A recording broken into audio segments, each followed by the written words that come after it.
Working for Jesus. Picture for me, if you will, your average morning routine. No two people have the same one, but I'll use mine as an example. I wake up before my alarm goes off, check the time, and tell myself I can sleep in just a little.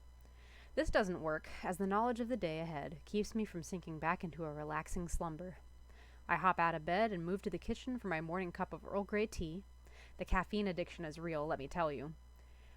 I move back to my bed, but I do not dare fall into the temptation of reinserting myself under the covers.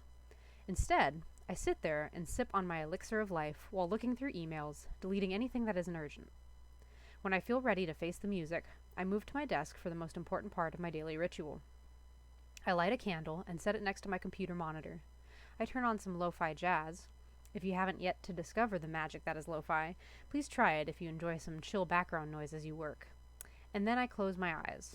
After 3 deep cleansing breaths, I pray. This might not sound extremely profound to you, but let me just say, it's game-changing. Praying before you officially start your day is like engaging with the CEO of life itself. I never used to do this, mind you, until I started working from home due to the COVID-19 pandemic. It's amazing what you become more aware of without the hustle and bustle of coworkers and a constant need to look busy. During my morning prayer, I start by thanking God for everything He is and everything He does. After all, I likely wouldn't have a job if it weren't for Him. From there, I ask for patience to deal with coworkers that are a little harder to show the love of Christ to. I ask for wisdom to make the right decisions that will benefit the greatest number of people. I ask for the drive to be as productive as possible, given the fact I have been blessed with more freedom and flexibility outside of an office building. Finally, I pray those who aren't believers can experience His grace through their interactions with me. Being a Christian is a tall order. The world hears that term and cringes. We are labeled hypocrites, bigots, and prudes. But is there not some truth in that? How many are there that claim to be followers of Jesus, yet act in a way that would make Him weep? We may not agree with worldly ways, but that doesn't mean we need to be jerks to people. In fact, Jesus commands the opposite. Matthew 5:43-44 says, "You have heard that it was said, 'Love your neighbor and hate your enemy.'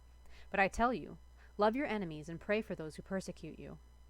Pray not only for your own wants and needs and the desires of those you care about, but put in a word for those who you disagree with and maybe even look down upon. Everyone has a story. I should know. I'm a journalist. They might have had an experience with a, quote, Christian that scarred them for life. They may be silently suffering through something you can't even begin to imagine. There are reasons behind the actions they are taking. Have you ever thought to stop and ask if there was something you could pray about for them? A wise woman in my Bible study group once said, "You may be the only Bible someone ever reads." As followers of Christ, we are kind of like His employees. When you work for Jesus, everything you do and say is a direct reflection of the one you serve. This is my prayer for you.